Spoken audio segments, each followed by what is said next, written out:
ಕನ್ನಡಿಗ ಶರಣು ಶರಣಾರ್ಥಿ.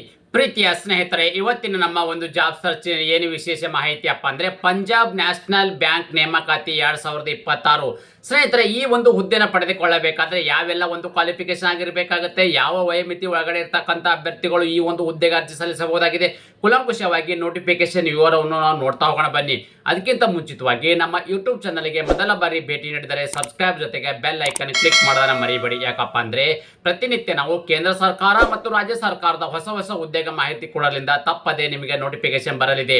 ಪ್ರೀತಿಯ ಸ್ನೇಹಿತರೆ, ಪಂಜಾಬ್ ನ್ಯಾಷನಲ್ ಬ್ಯಾಂಕ್ ರಿಕ್ವೈರ್ಮೆಂಟ್ 2026.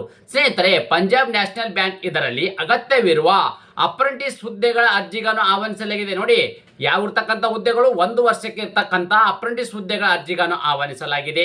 ಹಾಗೂ ಆಸಕ್ತ ಅಭ್ಯರ್ಥಿಗಳ ಅರ್ಜಿಗಳನ್ನು ಆಹ್ವಾನಿಸಲಾಗಿದೆ. ಹುದ್ದೆಗೆ ಸಂಬಂಧಪಟ್ಟ ಅಭ್ಯರ್ಥಿಗಳಿಗೆ ಹುದ್ದೆಗಳ ಸಂಖ್ಯೆ, ಕರ್ತವ್ಯ ಸ್ಥಳ, ಶೈಕ್ಷಣಿಕ ಅರ್ಹತೆ, ಹುದ್ದೆಗಳ ಬಗ್ಗೆ ಮಾಹಿತಿ, ಓವರಾಲ್ ಆಗಿ ನೋಟಿಫಿಕೇಶನ್ ವಿವರವನ್ನು ನಾನು ನಿಮಗೆ ಈ ವಿಡಿಯೋದಲ್ಲಿ ತಿಳಿಸ್ಕೊಡ್ತಾ ಇದ್ದೀನಿ. ಈ ವಿಡಿಯೋನ ಸ್ಕಿಪ್ ಮಾಡದೆ ಕೊನೆ ತನಕ ನೋಡಿ.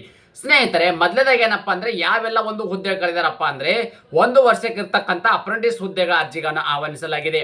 ಅದೇ ರೀತಿ ಕರ್ತವ್ಯ ಸ್ಥಳ ಎಲ್ಲಿಯಪ್ಪ ಅಂತಂದ್ರೆ ಹುದ್ದೆಗೆ ಆಯ್ಕೆಯಾದ ಅಭ್ಯರ್ಥಿಗಳು ಕರ್ನಾಟಕ ಸೇರಿದಂತೆ ಭಾರತಾದ್ಯಂತ ಕರ್ತವ್ಯ ನಿರ್ವಹಿಸಬೇಕಾಗುತ್ತೆ. ನೋಡಿ, ನೀವು ಕರ್ನಾಟಕಕ್ಕೆ ಮೀಸಲಿರ್ತಕ್ಕಂಥ ಹುದ್ದೆಗಳಿಗೆ ನೀವು ಅಪ್ಲಿಕೇಶನ್ ಹಾಕಿದ್ರೆ ನೀವು ಆಯ್ಕೆ ಇರ್ತಕ್ಕಂಥ ಎಲ್ಲ ಅಭ್ಯರ್ಥಿಗಳು ಕರ್ನಾಟಕದಲ್ಲೇ ಒಂದು ಅಪ್ರೆಂಟಿಸ್ ಟ್ರೈನಿಂಗ್ ಅನ್ನ ಮಾಡ್ಕೋಬೇಕಾಗತ್ತೆ. ಅದೇ ರೀತಿ ಖಾಲಿ ಇರ್ತಕ್ಕಂಥ ಹುದ್ದೆಗಳ ಸಂಖ್ಯೆ ಎಷ್ಟು ಅಪ್ಪ ಅಂತಂದ್ರೆ ಒಟ್ಟು ಇಲ್ಲಿ 5138 ಹುದ್ದೆಗಳ ಅರ್ಜಿಗಳನ್ನು ಆಹ್ವಾನಿಸಲಾಗಿದೆ. ಎಷ್ಟಿರ್ತಕ್ಕಂಥ ಭಾರತಾದ್ಯಂತ ಕರೆದಿರ್ತಕ್ಕಂಥ ಹುದ್ದೆಗಳು ಎಷ್ಟು? 5138 ಹುದ್ದೆಗಳು ಭಾರತಾದ್ಯಂತ ಕರೆದಿರ್ತಕ್ಕಂಥ ಹುದ್ದೆಗಳು. ಅದೇ ರೀತಿ ಕರ್ನಾಟಕಕ್ಕೆ ಇರ್ತಕ್ಕಂಥ ಮೀಸಲು ಹುದ್ದೆಗಳು 64 ಕರ್ನಾಟಕದಲ್ಲಿ ಇರ್ತಕ್ಕಂಥ ಮೀಸಲು ಇರ್ತಕ್ಕಂಥ ಹುದ್ದೆಗಳು. ಅದೇ ರೀತಿ ಈ ಒಂದು ಹುದ್ದೆನ ಪಡೆದುಕೊಳ್ಳಬೇಕಾದ್ರೆ ಯಾವೆಲ್ಲ ಒಂದು ಶೈಕ್ಷಣಿಕ ಅರ್ಹತೆ ಹೊಂದಿರತಕ್ಕಂಥ ಅಭ್ಯರ್ಥಿಗಳು ಈ ಒಂದು ಹುದ್ದೆಗೆ ಅರ್ಜಿಗಳನ್ನು ಸಲ್ಲಿಸಬಹುದು ಅಂದ್ರೆ ಮಾನ್ಯತೆ ಪಡೆದ ವಿದ್ಯಾಸಂಸ್ಥೆಯಿಂದ ಯಾವುದಾದ್ರೂ ಒಂದು ಪದವಿಯನ್ನು ಮುಗಿಸಿರ್ತಕ್ಕಂಥ ಅಭ್ಯರ್ಥಿಗಳು ಅಂದ್ರೆ ಎನಿ ಡಿಗ್ರಿ ಪಾಸ್ ಆಗಿರ್ತಕ್ಕಂಥ ಅಭ್ಯರ್ಥಿಗಳು ಈ ಒಂದು ಹುದ್ದೆಗೆ ಅರ್ಜಿಗಳನ್ನ ಸಲ್ಲಿಸಬಹುದಾಗಿದೆ. ಸ್ನೇಹಿತರೆ, ಅದೇ ರೀತಿ ಇನ್ನೊಂದಪ್ಪ ಅಂದ್ರೆ ವಯೋಮಿತಿ ಬಗ್ಗೆ ನಾವು ಮಾಹಿತಿ ನೋಡ್ತಾ ಹೋಗೋಣ ಬನ್ನಿ. ದಿನಾಂಕ ತಾವುಗಳು ಗಮನಿಸಬಹುದಾಗಿದೆ. 1/1/2026 ಅಂದ್ರೆ 1 ಜನವರಿ 2026ಕ್ಕೆ ಅನ್ವಯವಾಗುವಂತೆ ಮಿನಿಮಮ್ 20 ವರ್ಷ ಇರಬೇಕು, ಮ್ಯಾಕ್ಸಿಮಮ್ 28 ವರ್ಷ. 20 ರಿಂದ 28 ವರ್ಷದ ಒಳಗಡೆ ಇರತಕ್ಕಂಥ ಅಭ್ಯರ್ಥಿಗಳು ಈ ಒಂದು ಹುದ್ದೆಗೆ ಅರ್ಜಿಗೆ ಸಲ್ಲಿಸಬಹುದು. ಇದು ಜನರಲ್ ಕ್ಯಾಟಗರಿ ಸಂಬಂಧಪಟ್ಟ ಅಭ್ಯರ್ಥಿಗಳಿಗೆ. ವಯೋಮಿತಿಯಲ್ಲಿ ಕೂಡ ಸಡಿಲಿಕೆ ನೀಡಲಾಗಿದೆ. ಎಲ್ಲ ಅಭ್ಯರ್ಥಿಗಳಿಗೆ ವಯೋಮಿತಿಯಲ್ಲಿ ಸಡಿಲಿಕೆ ನೀಡಲಾಗಿದೆ ಅಪ್ಪ ಅಂತಂದ್ರೆ OBC ಅಭ್ಯರ್ಥಿಗಳಿಗೆ 3 ವರ್ಷ, ಪರಿಶಿಷ್ಟ ಜಾತಿ ಪರಿಶಿಷ್ಟ ಪಂಗಡ ಅಭ್ಯರ್ಥಿಗಳಿಗೆ 5 ವರ್ಷ, PWD ಅಭ್ಯರ್ಥಿಗಳಿಗೆ 10 ವರ್ಷಗಳ ಕಾಲ ವಯೋಮಿತಿಯಲ್ಲಿ ಸಡಿಲಿಕೆ ನೀಡಲಾಗಿದೆ. ಅದೇ ರೀತಿ ಈ ಅಪ್ಲಿಕೇಶನ್ ಅನ್ನು ಹಾಕಿರ್ತಕ್ಕಂಥ ಅಭ್ಯರ್ಥಿಗಳನ್ನ ಆಯ್ಕೆ ವಿಧಾನ ಹೇಗೆ ಮಾಡ್ತಾರಪ್ಪ ಅಂದ್ರೆ ಮೊದಲದಾಗಿ ಒಂದು ಆನ್ಲೈನ್ ಎಕ್ಸಾಮಿನೇಷನ್ ನಡೆಸ್ತಾರೆ. ಓಕೆ, ಆನ್ಲೈನ್ ಎಕ್ಸಾಮ್ ಅಂದ್ರೆ ಕಂಪ್ಯೂಟರ್ ಆಧಾರಿತ ಎಕ್ಸಾಮ್. ಈ ಆನ್ಲೈನ್ ಎಕ್ಸಾಮ್ ಆದ ಬಳಿಕ ಏನ್ ಮಾಡ್ತಾರೆ, ದಾಖಲೆ ಪರಿಶೀಲನೆ ಮಾಡ್ತಾರೆ. ದಾಖಲೆ ಪರಿಶೀಲನೆ ಆದ ಬಳಿಕ ವೈದ್ಯಕೀಯ ಪರಿಶೀಲನೆ ಅಂದ್ರೆ ಪರೀಕ್ಷೆ ನಡೆಸಲಾಗುವುದು. ಅಂದ್ರೆ ಆನ್ಲೈನ್ ಪರೀಕ್ಷೆ ಇದಾದ ನಂತರ ದಾಖಲೆ ಪರಿಶೀಲನೆ ಇದಾದ ನಂತರ ವೈದ್ಯಕೀಯ ಪರೀಕ್ಷೆ ನಡೆಸಿ ಮೆರಿಟ್ ಆಧಾರದ ಮೇಲೆ ಅಭ್ಯರ್ಥಿಗಳ ನೇಮಕಾತಿ ಮಾಡಲಾಗುವುದು. ಅದೇ ರೀತಿ ಸ್ನೇಹಿತರೆ, ಇನ್ನೊಂದು ಮುಖ್ಯವಾಗಿರ್ತಕ್ಕಂಥ ಮಾಹಿತಿ ಏನಪ್ಪ ಅಂದ್ರೆ ಆನ್ಲೈನ್ ಏನು ಎಕ್ಸಾಮ್ ನಡೆಸ್ತಾರೆ, ಈ ಆನ್ಲೈನ್ ಎಕ್ಸಾಮ್ ಯಾವ ಒಂದು ಪ್ಯಾಟರ್ನ್ ಅಲ್ಲಿ ಕ್ವಶನ್ ಕೇಳ್ತಾರೆ ಮತ್ತು ಎಷ್ಟು ಕ್ವಶನ್ ನೀಡಲಾಗುವುದು, ನಿಮ್ಗೆ ಇರ್ತಕ್ಕಂಥ ಕಾಲಾವಧಿ ಎಷ್ಟು, ಎಕ್ಸಾಮ್ ಬರೀಕೆ ಇರ್ತಕ್ಕಂಥ ಕಾಲಾವಧಿ ಎಷ್ಟು ಅಂತ ಮಾಹಿತಿ ನೋಡೋದಾದ್ರೆ ಜನರಲ್ ಫೈನಾನ್ಷಿಯಲ್ ಅವರೇಜ್ ಬಗ್ಗೆ ಇರತಕ್ಕಂಥ ಕ್ವಶನ್ ಕೇಳ್ತಾರೆ. 25 ಕ್ವಶನ್ 25 ಮಾರ್ಕ್ಸ್ ಇರ್ತಕ್ಕಂಥದ್ದು. ಇಂಗ್ಲಿಷ್ ನಾಲೆಜ್ ಬಗ್ಗೆ ಕ್ವಶನ್ ಕೇಳ್ತಾರೆ. 25 ಕ್ವಶನ್ಗೆ 25 ಮಾರ್ಕ್ಸು. ಮತ್ತು ಅಪ್ಟಿಟ್ಯೂಡ್ ಇರ್ತಕ್ಕಂಥದ್ದು, ರೀಸನಿಂಗ್ ಇರ್ತಕ್ಕಂಥದ್ದು, ಇದ್ರ ಬಗ್ಗೆ ಏನು ಕ್ವಶನ್ ಕೇಳ್ತಾರೆ. ಇದು ಕೂಡ 25 ಕ್ವಶನ್ಗೆ 25 ಮಾರ್ಕ್ಸ್ ಇರ್ತಕ್ಕಂಥದ್ದು.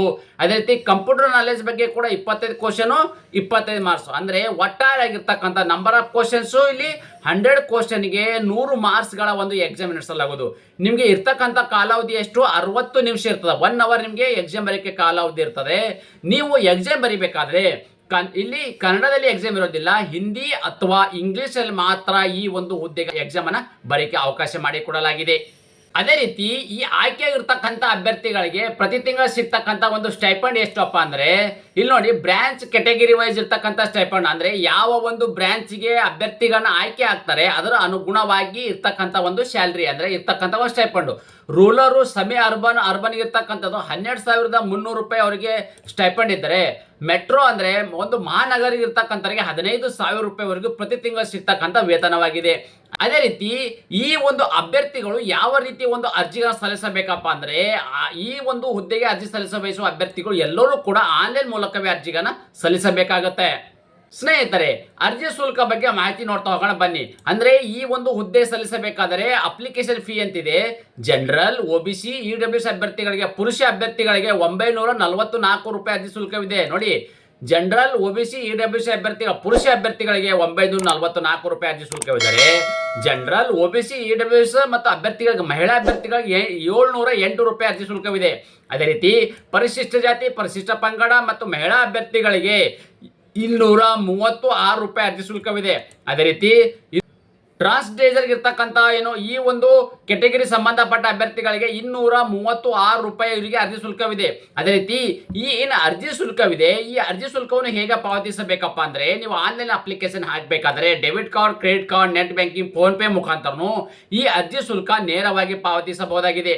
ಅದೇ ರೀತಿ ಅರ್ಜಿ ಸಲ್ಲಿಸಲು ನಿಗದಿಪಡಿಸಿದ ದಿನಾಂಕದ ವಿವರವನ್ನು ನೋಡೋದಾದ್ರೆ, ಮೊದಲನೇ ಏನಪ್ಪಾ ಅಂದ್ರೆ, ಅರ್ಜಿ ಸಲ್ಲಿಕೆ ಪ್ರಾರಂಭ ದಿನಾಂಕ 8 ಫೆಬ್ರವರಿ 2026 ಆಡಿ ಪ್ರಾರಂಭವಾಗಿದ್ದು, ಅರ್ಜಿ ಸಲ್ಲಿಸಲು ಕೊನೆಯ ದಿನಾಂಕ ಫೆಬ್ರವರಿ 24, 2026 ಇಷ್ಟರ ಒಳಗಡೆ ತಮ್ಮ ಅರ್ಜಿಗಳನ್ನು ಸಲ್ಲಿಸಬೇಕಾಗುತ್ತೆ. ಅದೇ ರೀತಿ ತಾತ್ಕಾಲಿಕವಾಗಿ ಪರೀಕ್ಷೆ ನಡೀತಕ್ಕಂಥ ದಿನಾಂಕ ಕೂಡ ಕೊಟ್ಟಿದ್ದಾರೆ. ಮಾರ್ಚ್ ಮೊದಲನೇ ವಾರದಲ್ಲಿ ತಾತ್ಕಾಲಿಕವಾಗಿ ಎಕ್ಸಾಮ್ ನಡೀತಕ್ಕಂಥ ದಿನಾಂಕ ಕೂಡ ಇಲ್ಲಿ ಮೆನ್ಷನ್ ಮಾಡಿದ್ದಾರೆ. ಅದೇ ರೀತಿ ಫುಲ್ ನೋಟಿಫಿಕೇಶನ್ ವಿವರವನ್ನು ನಿಮ್ಗೆ ಆಲ್ರೆಡಿ ಮಾಹಿತಿ ಕೊಟ್ಟಿದ್ದೇನೆ. ಅದೇ ರೀತಿ ಟೆಲಿಗ್ರಾಮ್ ಮತ್ತು ವಾಟ್ಸ್ಆಪ್ ಚಾನಲ್ ಕೂಡ ಲಿಂಕ್ ಅನ್ನು ನಿಮಗೆ ಡಿಸ್ಕ್ರಿಪ್ಷನ್ ಬಾಕ್ಸ್ ಅಲ್ಲಿ ನೀಡ್ತೀನಿ, ಅದನ್ನು ಕೂಡ ಜಾಯ್ನ್ ಆಗಿ. ಯಾಕಪ್ಪ ಅಂದ್ರೆ ಪ್ರತಿನಿತ್ಯ ಕೊಡ್ತಕ್ಕಂಥ ಕೇಂದ್ರ ಸರ್ಕಾರ ಮತ್ತು ರಾಜ್ಯ ಸರ್ಕಾರದ ಹೊಸ ಹೊಸ ಉದ್ಯೋಗ ಮಾಹಿತಿ ಅಲ್ಲಿ ಕೂಡ ನೀವು ಪಡೆದುಕೊಳ್ಳಬಹುದಾಗಿದೆ. ಅದೇ ರೀತಿ ಏನು ನಿಮಗೆ ಮೊದಲೇ ಹೇಳಿದೆ, ಎಲ್ಲ ಅಭ್ಯರ್ಥಿಗಳು ಆನ್ಲೈನ್ ಮೂಲಕವೇ ಅರ್ಜಿಗಳನ್ನ ಸಲ್ಲಿಸಬೇಕು ಅಂತ.